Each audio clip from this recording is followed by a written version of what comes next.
Well, the NHL playoffs are just about a week away, and there are two teams with identical records that are on a collision course to play each other in the first round. So today we are going to try to figure out who's going to come out of the first round matchup between the Winnipeg Jets and the Colorado Avalanche. Hey everybody, welcome into Clearing the Benches, your one-stop shop for daily fresh hockey content. If you go ahead and hit your subscribe button right now, every single day we'll bring you a new hockey video to enjoy.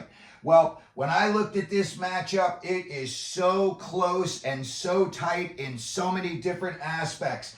Both of these teams are coming in with an identical 49-24-6 record. First thing that comes to mind to me, I know Colorado's got a lot of scoring prowess, but to me, this comes down to a goaltending matchup. I think whoever has the better goaltending in this series is going to come out the victor. And I'll tell you what, as much, big name, big stuff that Colorado's got coming out of, Rantanen, Mackinnon, and Makar, they are going to be going against some very, very big and very rugged defensemen. We'll get into that in a second.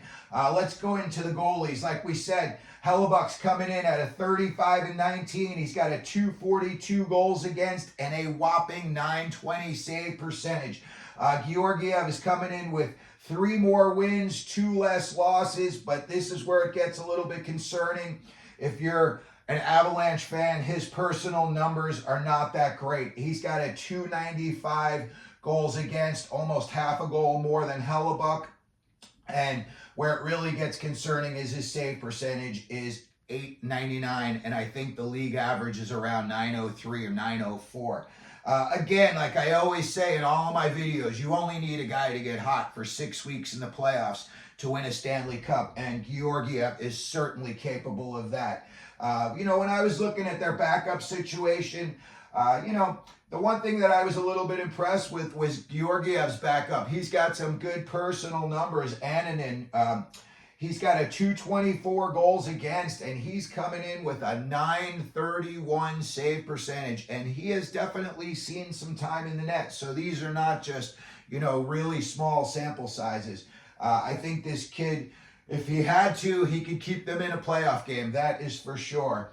All righty, now let's move up to the forwards, and obviously this is going to be in favor of Colorado. They have I don't know how you describe the firepower that they've got, but these guys just bring it. Obviously, you've got Big Mac, Nate MacKinnon. He's coming in with 51 goals, 86 assists, 137 points, and they've still got 3 games to play. And again, one of these is going to be against Winnipeg, and I think that game tomorrow night is going to be a playoff preview. I think you're going to see a lot of rough stuff after the whistles. I think you're going to see a lot of conversations taking place after the whistles. And I think a lot of guys on both sides are going to try to establish their dominance in that game, because you're going to be playing each other less than a week later, and then it is for real and for keeps in the playoffs. So again, when we look at Colorado, what they're coming in at, you've got Mackinnon. The guy is just a horse as far as like any individual player, streaking down the ice as fast as he can. He's probably the #1 guy that no defenseman wants to see coming straight down on them with a full head of speed. And then obviously you've got the Moose in Rantanen. Again, he's coming in 40 goals, 62 assists for 102 points. So you've got 2 guys in one team with over 100 points. And very, very few teams in the NHL have that kind of scoring prowess. And then when you get down a little bit further here, you see Makar's coming in with 87 points. And we all know he's defensively responsible. I think he's coming in at about a plus 15 we've got him down here for. So he takes care of it at both ends. But obviously, especially in the playoffs, he's going to probably be looking to step up any chance he can.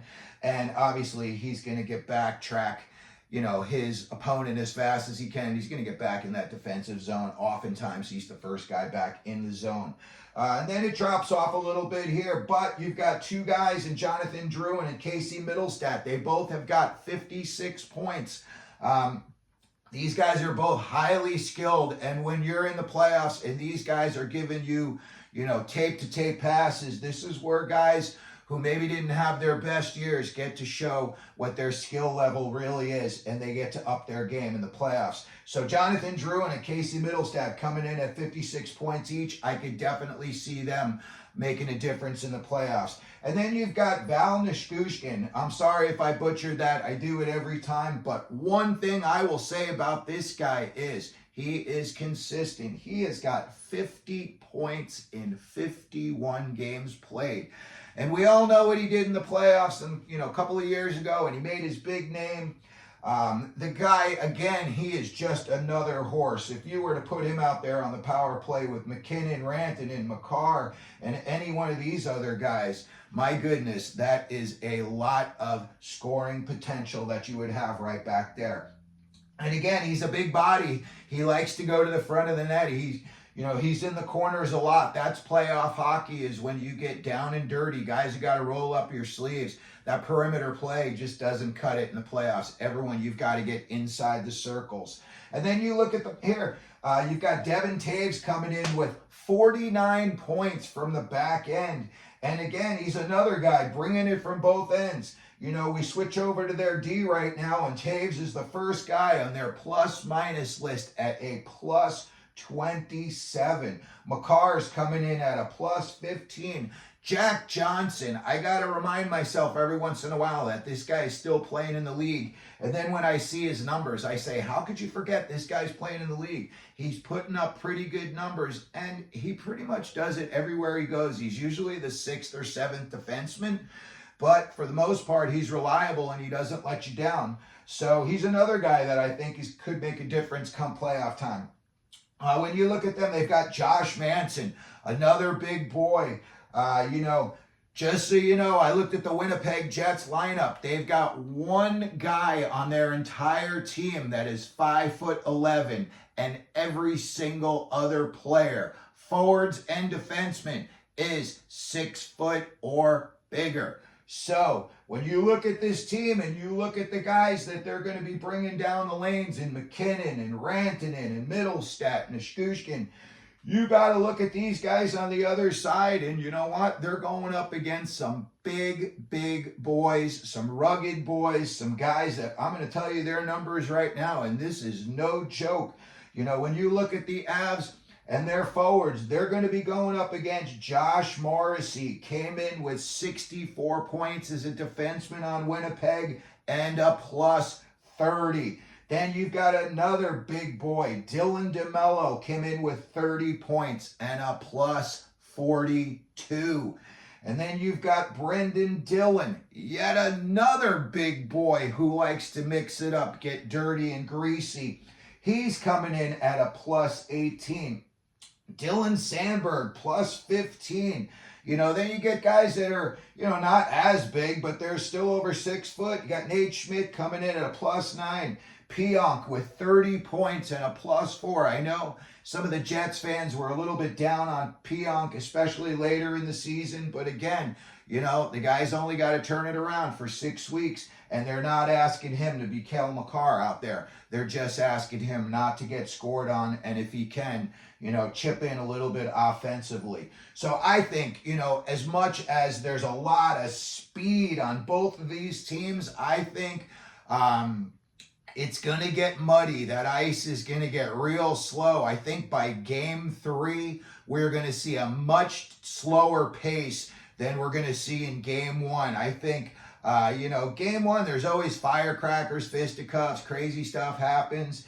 But again, just based on the size and the physicality of Winnipeg's defensemen and the types of guys that the Avalanche have up front that all like to crowd the net, this is going to be really, really interesting. It's going to be very mucky. You're going to have a lot of scraps in the corners. You're going to have pushing and shoving out in front of the net. And as we always know, that blue paint shrinks up incredibly. And then when you go over to Winnipeg and you look at their forwards, again, they have got a big, big squad. They've got a lot of guys, first of all, in this lineup that know how to score. I know that this year they've had some injuries and not all of their guys have played. And on that note, I just want to bring up Colorado Avalanche is doing all of this without Gabriel Landeskog, their captain and their leader. And to me, the fact that they're even in this conversation without Landeskog is just a real testament to how well they've played. So I just wanted to bring that up real quick. But getting back over to the Jets, they've got a lot of size up front there. And, you know, as much as these guys on Colorado are all, you know, Manson's got some size to him, Walker's got some size to him, Taves has got some size to him. But then after that, you get a little bit smaller. You get down to Girard, you get down to Makar. You know, maybe those guys, I don't want to say are going to get taken advantage of, but you may see, believe it or not, guys throwing the puck into Cale Makar's corner and trying to, you know, out-physical him for the puck. You know, the old smash and grab. Have the first guy go in, smash the defenseman. Second guy goes in and grabs the puck. And that's Winnipeg's game. You know, you got Scheifele. This guy has seen it all. He is mean. He is not afraid to mix it up, get dirty and ugly. He's got 70 points coming in at a plus 18. Kyle Connor, he was banged up this year, but that guy is a sniper, and to me, he's one of the best all-around players in the NHL, especially in the scoring department. You've got Nick Ehlers coming in with 57 points, but he's also coming in at a plus 26. So that's a guy that you can put out there against Mackinnon, Rantanen, and say, hey, try to slow these guys down. And for sure, don't get scored on while you're out there. They've got Sean Monahan. They bought him in from Calgary. He's had a, you know, good year for them, I think. He's coming in. He's got 56 points. You got Tyler Toffoli.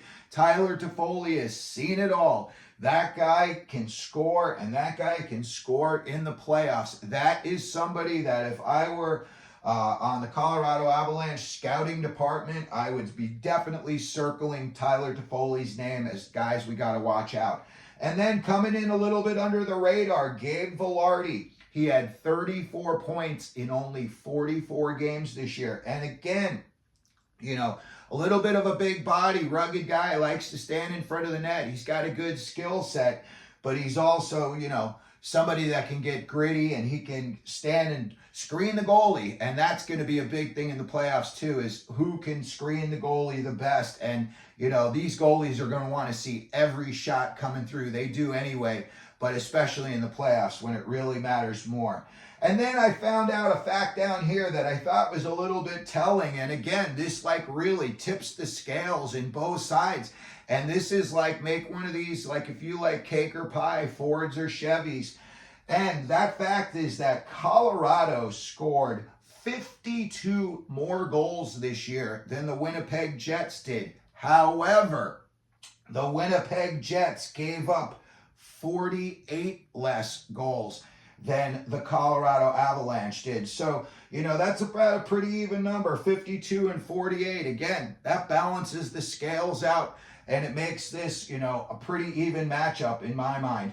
Now, if I had to, you know, going down all of these different names and stats, if I had to pick a winner, first of all, I think for sure this series is going 7 games. Unless one of these goaltenders gets banged up or just, you know, is full of Swiss cheese, I really think that this one's going to go 7. And depending on who gets home ice advantage, to me, is going to make a big difference in predicting that. But as much as I think that the Winnipeg Jets have had an awesome year this year, I just think that Mackinnon, Rantanen, Makar, Georgiev, they're just going to be a little bit too much. And therefore, we're going to go ahead and we're going to pick the Colorado Avalanche to advance in the first round in their matchup against the Winnipeg Jets. So that's going to do it for our video for today. If you can, hit the subscribe button, hit the like button. If you want, you can share it.